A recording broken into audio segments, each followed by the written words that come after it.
you want to see the opening movie too, or? Well, that's what I've been. Okay. I missed that on the Sky one. So. Man loves opening movies. Oh, there was one thing I did want to ask you about Sky too. Was I always love like the intro stuff, like the hand drawn like animation stuff. Is there any more of that in the game, or is it kind of just allocated to like the trailer, like this is a trailer for the opening? For Sandy? For D2, like, you know, like a lot of like Sky games always had like a little like hand drawn animation stuff, like cartoon stuff. Is there any more of that within the game? Like the intro, that we saw, like the movie. Or is it, we're still like allocating like still shot different animation? Yeah, I'm not sure if they're animated. I'll have to check. Steven is doing this guy up. Steven is like this guy man.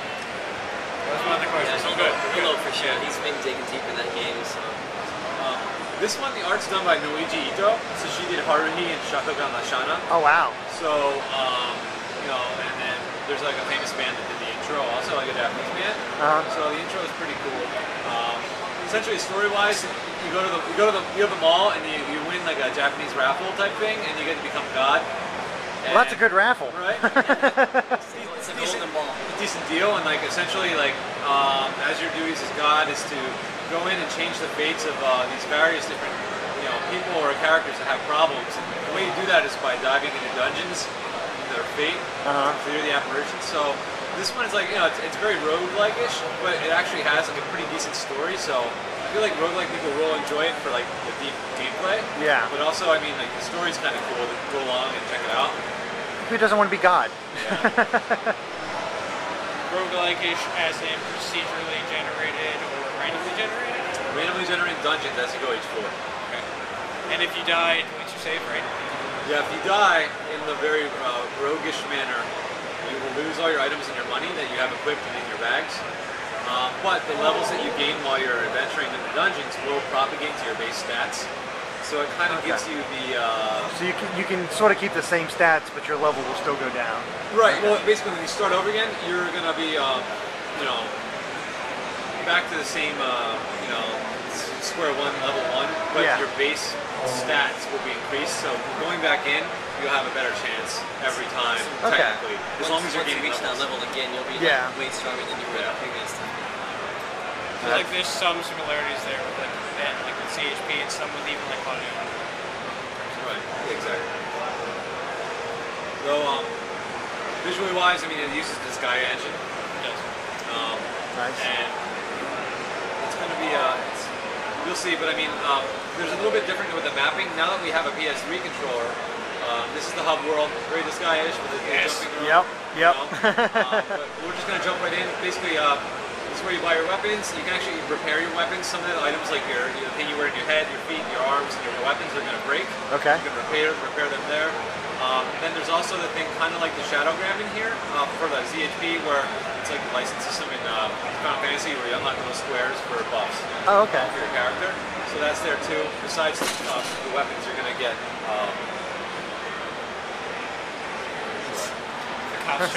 Yeah, the shakedown. ESA is coming down. We're busted. So, but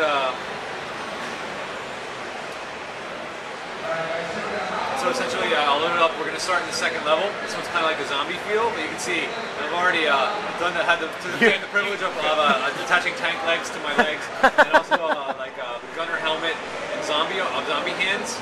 And then there's my angel. She's wearing kind of like Tom Cruise-ish, like battle pants. She's got a wand and a dagger. And a maid outfit on top. She's not afraid to use it.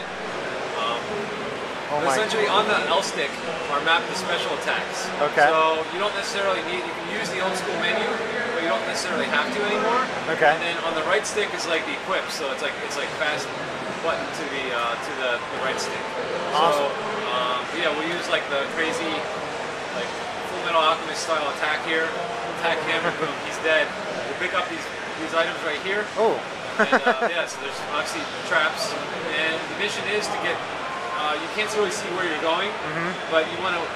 So we just actually found a store right now. Okay. They're randomly generated, like the maps are. But we have a guy wearing a sombrero, and he's like, "Hey, you want to come buy our stuff?" So if you have enough money, you can buy it.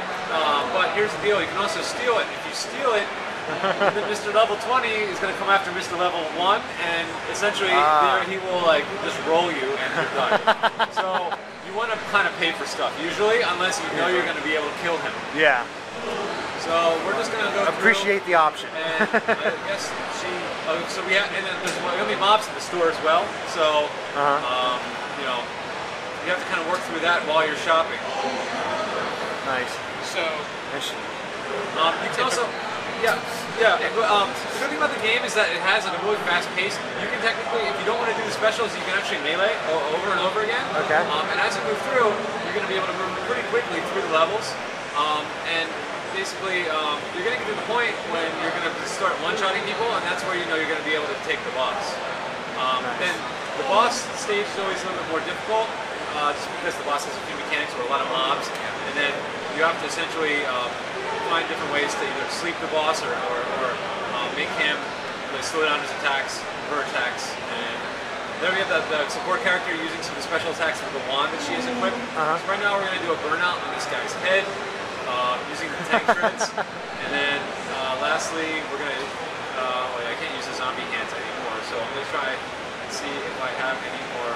So I have a, let's see, I have a dagger that I can equip here, or a longsword. So basically, my item was broken, so I put, let's see.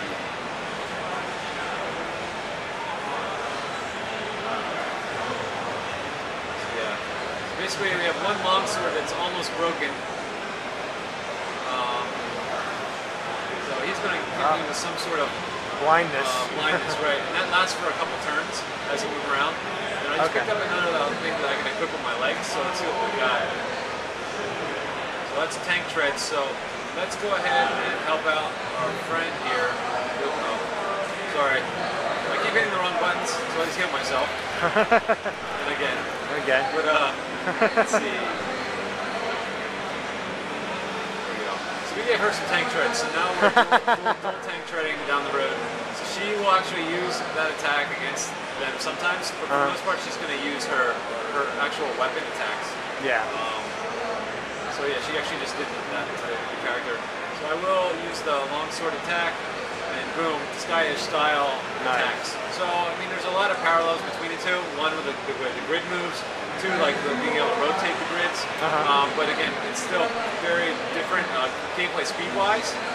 Yeah. And just gratification-wise, if you do die, it does kind of, it is a bummer, but essentially at the same time, you can easily just get right back in and continue adventuring along. There isn't like the setup kind of like this guy. So we got another weapon right here. Okay. So let's pick it up and see what we got. We need to ditch something here, so we will ditch the pants and see what type of item we got. So right now I got a something rather. So we'll see what we got.